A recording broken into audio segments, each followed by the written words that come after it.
belajar tentang wawancara. Nah, dalam wawancara ada namanya narasumber. Nah, narasumber itu bertugas memberikan informasi yang dibutuhkan pewawancara dengan menjawab pertanyaan. Sebelum melakukan wawancara, kita harus menentukan narasumber yang tepat.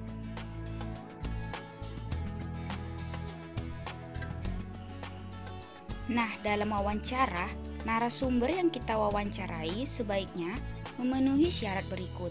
Yang pertama, memiliki pengetahuan di bidang tertentu yang berkaitan dengan topik wawancara.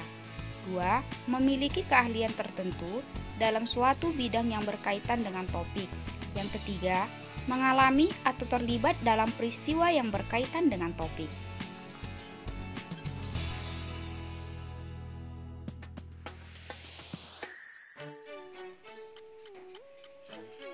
Nah, dalam proses wawancara, kita juga harus memiliki sikap yang baik. Di sini, kita akan belajar bagaimana sikap-sikap pewawancara yang baik terhadap narasumber.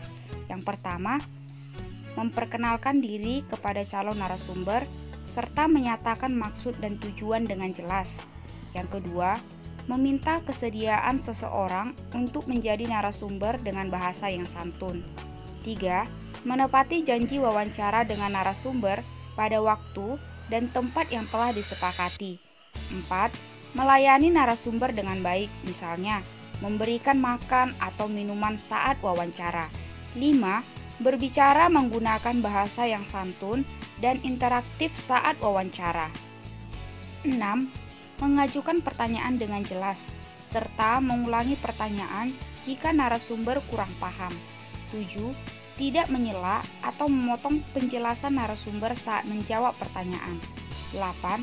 Mengucapkan terima kasih setelah melakukan wawancara. Nah, inilah sikap-sikap yang harus kita miliki jika kita menjadi pewawancara. Daftar pertanyaan wawancara. Pertanyaan yang diajukan kepada narasumber harus sesuai dengan topik wawancara. Kata tanya yang dapat digunakan untuk membuat pertanyaan wawancara. Yang pertama, apa, berapa, di mana, kapan, mengapa, dan bagaimana.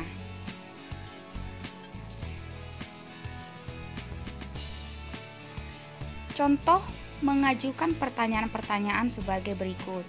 1. Mengapa penyu-penyu itu harus dilepas di laut?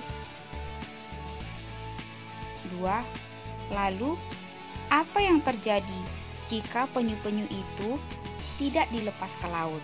Dalam mengajukan pertanyaan-pertanyaan, kita juga bisa melakukan pengelompokan pertanyaan wawancara.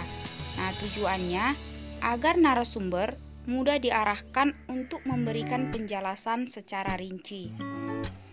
Yang perlu diperhatikan saat mengajukan pertanyaan wawancara adalah menggunakan bahasa yang santun. Kesantunan bahasa dapat ditunjukkan dengan cara tidak menyinggung lawan bicara kita. Sebagai pewawancara, sebaiknya kita bersikap tidak membela pihak manapun. Nah, ini saja pembelajaran kita hari ini. Selamat belajar.